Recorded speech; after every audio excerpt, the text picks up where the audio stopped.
Hi everyone, in front of me I've got INFINIX Note 30 VIP, and let me share with you how to add the photo to contact in this device.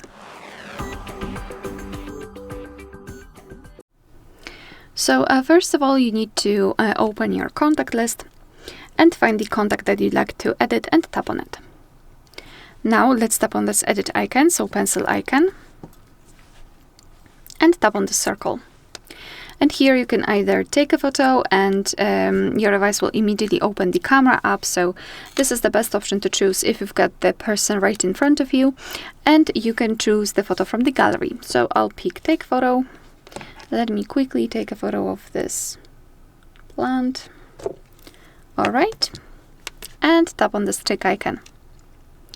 So right here we can change the position of this highlighted square. We can change the size of it also, and thanks to it we can decide what we will see after saving the whole contact, because this area is responsible for it. So position it just like you want to, and tap on the stick icon in the right upper corner. Now let's tap on the save icon in the right upper corner too, and this is how our contact will look like. Alright, so that will be all. Thank you so much for watching. Please hit the subscribe button and leave the thumbs up.